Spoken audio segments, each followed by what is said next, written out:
बिस्मिल्लाहिर्रहमानिर्रहीम। अस्सलामु अलैकुम। Afaq sun series class 7 unit number 1 sets on your own 1.5 exercise 1.5 Venn diagram से रिलेटेड है। और वेन डायग्राम में हम लोगों ने 3 किस्म की डायग्राम्स जो हैं वो सीखनी है, जिसमें सबसे पहले आपने ये समझ लेना है कि वेन डायग्राम असल में सेट्स के ऊपर जो ऑपरेशंस होते हैं जिसमें यूनियन इंटरसेक्शन उनको पिक्चर के ज़रिए रिप्रेजेंट करते हैं। तो वेन डायग्राम में 3 किस्म की तस्वीर होती हैं, एक ओवरलैपिंग, एक डिसजॉइंट और तीसरी सबसेट। तो इसको अंडरस्टैंड करने के लिए मैं एक एग्जांपल भी दे दूंगा और साथ में इसकी डेफिनेशन भी बता देता हूँ। देखिए, ओवरलैपिंग सेट्स वो होते हैं कि जिसमें एटलीस्ट 1 कॉमन एलिमेंट हो। तो इसकी मिसाल आप इस तरह ले लें कि आपके पास एक सेट है 1 2 3, ए सेट दिया गया है और बी सेट है 2 4 और 6।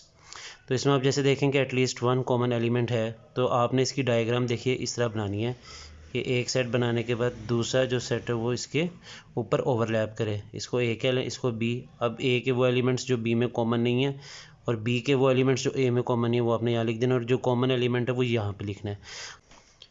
तो ओवरलैपिंग में जो शेडिंग में यूनियन में आपने टोटल सारे जो सेट्स हैं उनको शेड कर देना है और ये कॉमन पार्ट को भी कर देना है। और इंटरसेक्शन में अगर आपको सवाल इंटरसेक्शन का दिया गया है तो आपने सिर्फ जो कॉमन पार्ट है उसको शेड करना है और वो ये वाला बनता है, इसको आपने शेड कर देना है जो सेंटर में। डिसजॉइंट सेट से मुराद वो सेट्स हैं कि जिसमें कोई भी एलिमेंट कॉमन ना हो। इसकी मिसाल आप इस तरह ले लें कि आपके पास एक सेट है 2 4 6 और एक सेट दिया गया है 1 3 5। तो क्योंकि इन दोनों में कोई भी एलिमेंट कॉमन नहीं है तो इसकी आपने डिसजॉइंट इस तरह बना देनी है। ए में आप ए के एलिमेंट्स लिख दें, बी में आप बी के एलिमेंट्स लिख दें। शेडिंग इसकी भी आपने याद कर लेनी है। देखिए, यूनियन में आपने सारे यानी दोनों सेट्स को शेड कर देना है और इंटरसेक्शन में आपने शेडिंग जो है वो सिर्फ नो शेडिंग आएगी, यानी किसी भी पार्ट में शेडिंग नहीं होगी। सबसेट में आपके पास अगर सपोज़ 2 सेट दिए गए हैं 1 2 3 4 और बी का सेट अगर आपको दिया गया है 1 2 3 4 5 और 6, तो इसमें आपने ये देखना है कि अगर एक सेट के सारे एलिमेंट्स दूसरे सेट में पाए जाएं तो उसमें आपने सबसेट की तस्वीर बनानी है और वो इस तरह बनानी है कि जो बड़ा सेट है उसको आपने बाहर बनाना है और छोटे सेट को आपने अंदर बनाना है। अब जो छोटे सेट के एलिमेंट्स जो दूसरे सेट में भी हैं उनको आपने छोटे सेट में लिख देना और बाकी जो एलिमेंट्स नहीं हैं वो आपने बाहर बड़े सेट में लिख देना है। अब इसकी शेडिंग आपने इस तरह याद रखनी है कि अगर आपके पास यूनियन है तो आपने सारे को शेड कर देना है, और अगर आपके पास इंटरसेक्शन है तो आपने जो स्मॉल सर्कल बनाया है या जो अंदर जो आपके पास आपने सेट बनाया है, स्मॉल सेट कह लें या सर्कल कह लें, उसमें आपने शेड करना है। तो इसकी शेडिंग और एग्जांपल से मैंने वेन डायग्राम आपको समझा दी है। अब एक्सरसाइज को स्टार्ट करते हैं। क्वेश्चन नंबर 1 है, आपको यू सेट दिया गया है 1 से लेकर 10 तक, ए दिया है 5 10 और बी दिया है 3 6 9। आपने इसको सेट ए और बी को रिप्रेजेंट करना है वेन डायग्राम से। तो आप पहले एक बॉक्स बना लें, यहाँ पे आप यू लिख लें, यू से मुराद यूनिवर्सल सेट है। यहाँ पे आप ए का सेट बना लें। तो सबसे पहले ए को हम रिप्रेजेंट करते हैं। देखिए, यू है 1 से लेकर 10 तक, जबकि ए में है सिर्फ 5 और 10। यहाँ पे आप 5 और 10 लिख लें और बाकी जो नंबर्स हैं यू के वो आप यू में लिख लें, यानी ए सेट से बाहर जो आपने बॉक्स बनाया है उसमें आप लिख लें। तो ये मैंने ए सेट को रिप्रेजेंट कर दिया। इसी तरह बी को भी रिप्रेजेंट कर दें आप। पहले आप यू का सेट बना लें यूनिवर्सल सेट का और यहाँ पे आप बी का लिख लें। बी है 3 6 9। अब बाकी जो एलिमेंट्स है वो आप लिख लें। तो ये मैंने बाकी सारे एलिमेंट्स लिख लिए और जो बी में आ रहे हैं वो बी में लिख लिए। क्वेश्चन नंबर 1 कंप्लीट हो चुका है। क्वेश्चन नंबर 2 में आपको यू का सेट दिया गया है 1 से 12 तक, सी 4 8 12 और डी 5 10। आपने ये ऑपरेशन से रिप्रेजेंट करने हैं वेन डायग्राम से, जो नीचे दिए गए ऑपरेशन है। तो आप पहले एक डायग्राम बना लें, उसमें आप यहाँ पे यू लिख लें, यहाँ पे सी। देखिए, सी और डी में कोई भी एलिमेंट कॉमन नहीं है, इसका मतलब ये डिसजॉइंट सेट्स बनेंगे। चेक कर लेना, अगर सी और डी में कुछ भी कॉमन नहीं तो आपने इसकी डिसजॉइंट बनानी है, अगर कॉमन हो तो ओवरलैपिंग। तो यहाँ पे सी के एलिमेंट्स लिख लें 4 8 12, यहाँ पे डी के 5 और 10 और बाकी जो एलिमेंट्स है वो यू में लिख लें 1 2 3 4 और 5 यहाँ पे आ गया, 6 7 8 आ गया, 9 10 यहाँ आ गया और 11 और 12 सी के अंदर आ जाएगा। अब इसमें अगर आपने ए पार्ट अगर सॉल्व करना है तो ए में सी यूनियन डी है, तो सी यूनियन डी में आपने देखिए आपने इसकी सिर्फ शेडिंग करनी है सी और डी की। तो वो आप किस तरह करेंगे, ये सी को आप शेड कर लें और डी को शेड कर लें। तो ये जो है पार्ट नंबर ए जो है उसकी शेडिंग हो जाएगी सी यूनियन डी। डायग्राम आपने इसी तरह बनानी है, सिर्फ शेडिंग के वक्त आपने सी और डी को शेड कर देना है। पार्ट बी में सी इंटरसेक्शन डी है, तो अगर आप सी और डी का इंटरसेक्शन लें तो आपके पास कोई भी एलिमेंट कॉमन नहीं आएगा। तो आपने सी इंटरसेक्शन डी में डायग्राम यही बनानी है, लेकिन उसमें आपने शेडिंग नहीं करनी क्योंकि उनमें कोई भी एलिमेंट सेम नहीं है। पार्ट सी है सी माइनस डी। सी माइनस डी में आपने फिर से यही वाली डायग्राम बना देनी है। अब आपने किस को शेड करना है, देखें वो एलिमेंट्स जो सी के हों और डी में ना हों, तो आपने सी को शेड कर देना है इस तरह। ये पार्ट सी के लिए आपने शेडिंग करनी है। डायग्राम अभी तक जितने हमने पार्ट्स किए उनमें यही डायग्राम आपने हर पार्ट के लिए अलग से बनानी है सेपरेटली, लेकिन शेडिंग का डिफरेंस आएगा। जैसे सी पार्ट में सी माइनस डी है तो आपने सिर्फ सी को शेड कर देना है। D minus C part D है, उसमें आपने सिर्फ डी को शेड कर देना है इस तरह। ये पार्ट डी के लिए डायग्राम आपने एज इट इज़ बनानी है फिर से, लेकिन शेडिंग सिर्फ आपने डी में करनी है। पार्ट ई है सी कॉम्प्लीमेंट। सी कॉम्प्लीमेंट का मतलब होता है यू माइनस सी, यानी वो एलिमेंट्स जो यूनिवर्सल सेट यानी यू में हों और सी में ना हों उनको आपने शेड करना है। तो इसके लिए आपने करना ये है कि यू को शेड कर देना है, सी को छोड़ देना है, यू को और डी को ये आपने सारा शेड कर देना है, लेकिन सी को आपने शेड नहीं करना। तो ये है सी कॉम्प्लीमेंट यानी यू माइनस सी की डायग्राम वही रहेगी। शेडिंग जो है वो यू और डी को आपने कर देना है, सी को आपने छोड़ देना है। पार्ट एफ है डी कॉम्प्लीमेंट। अब डी कॉम्प्लीमेंट का मतलब होता है यू माइनस डी, यानी वो एलिमेंट्स जो यू में हों लेकिन डी में ना हो। तो आपने इस सवाल के लिए आपने डायग्राम फिर से वही बनानी है। शेडिंग आपने सिर्फ और सिर्फ यू और सी को करना है, डी को आपने शेड नहीं करना। तो मैं यहाँ पे डी को इरेज कर लेता हूँ।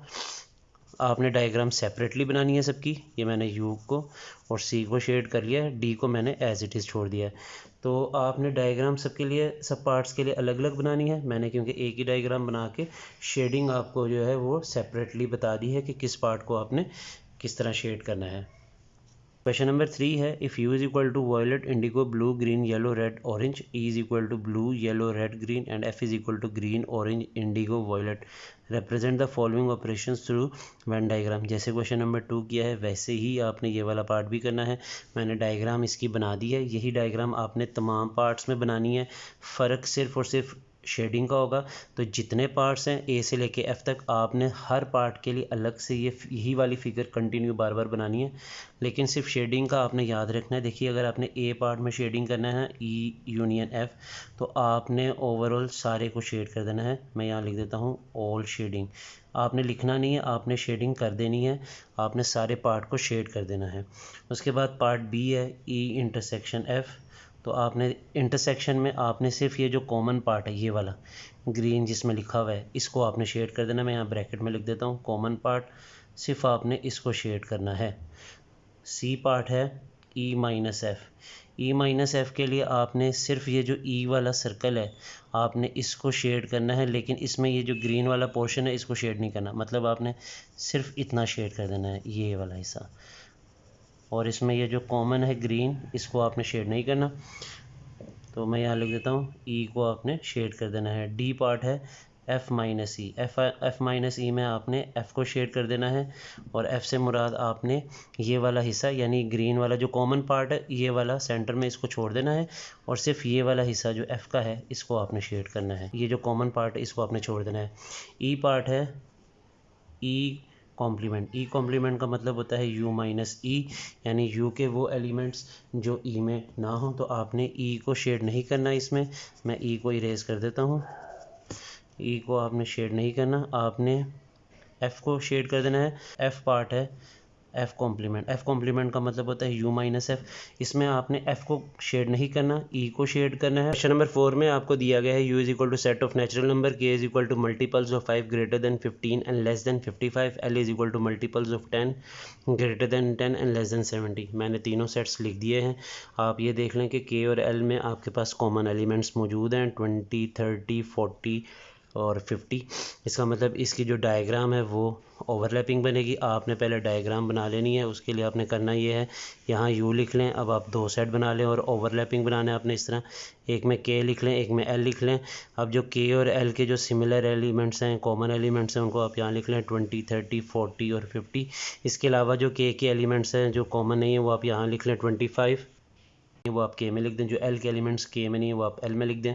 इसी तरह यू के जो एलिमेंट्स के और एल दोनों में नहीं है वो आपने यू के बॉक्स में लिख देने हैं। अब इसकी जो शेडिंग है वो आपने याद रखनी है। देखिए के यूनियन एल में आपने सिर्फ और सिर्फ ये जो के और एल का जो सर्कल है, ओवरलैपिंग वाला हिस्सा भी, यानी ये वाला भी हिस्सा और यहाँ से लेके यहाँ तक, ये आपने सारे सर्कल्स को शेड कर देना है, यानी के और एल को आपने शेड कर देना है। बी पार्ट में आपने के इंटरसेक्शन एल है, इसमें आपने फिर से यही डायग्राम बनानी है सेम टू सेम, लेकिन शेडिंग आपने सिर्फ कॉमन पार्ट में करनी है। अब कॉमन पार्ट से मुराद मैं आपको पहले बता चुका हूँ, वो ये वाला हिस्सा होता है, ये वाला, इसको कॉमन पार्ट कहते हैं।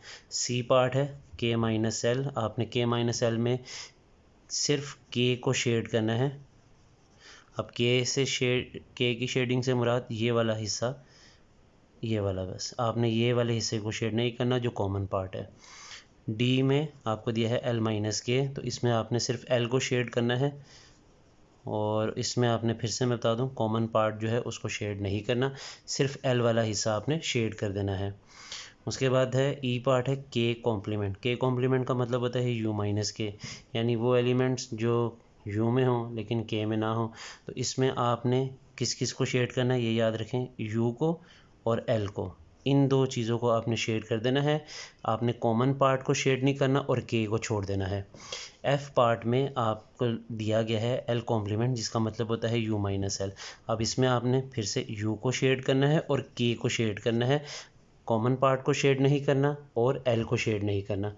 तो ये मैंने यहाँ पे आपको ये बता दिया है कि आपने किस किस को शेड करना है। क्वेश्चन नंबर 5 है if U is equal to set of all English alphabets, इसका मतलब इसमें सारी ABCD जो है अप टू Z आ जाएगा। फिर उसके बाद आपको सेट S दिया गया है ABCDEF और G, और जबकि T सेट आपको दिया गया है DEF। अब आप एक चीज़ गौर करें कि ये जो T के तीनों एलिमेंट्स हैं, ये तीनों एलिमेंट्स सेट S में पाए जाते हैं। इसका मतलब T जो है वो छोटा सेट है जबकि S जो है वो बड़ा सेट है। इसका मतलब इसकी जो डायग्राम बनेगी वो सबसेट वाली बनेगी। तो आपने सबसे पहले ये बॉक्स बना लेना है जिसमें आपने यू लिखना है। अब आपने जो बड़ा सेट है उसको बाहर बनाना है, यानी एस को, और टी को उसके अंदर बनाना है। तो ये सबसेट वाली तस्वीर बनेगी। अब जो टी के एलिमेंट्स हैं जो कि एस में भी कॉमन है वो आप टी में लिख लें, DEF, और जो बाकी एस के एलिमेंट्स हैं ABC, इसके अलावा G, ये आप एस में लिख लें। तो ये ABCDEFG तक हो गया है। इसके अलावा बाकी जो एलिमेंट्स है HIJK और ये बाकी सारे एलिमेंट्स अप टू Z जो है ये आपने यू वाले बॉक्स में बाहर इन दो सर्कल्स के बाहर लिख देने हैं। अब आपने पहला पार्ट जो इसका देखना है S यूनियन T, इसकी शेडिंग कहाँ करनी है। आपने S यूनियन T में ये S से लेके T ओवरऑल सारी शेडिंग कर देनी है दोनों सर्कल्स में।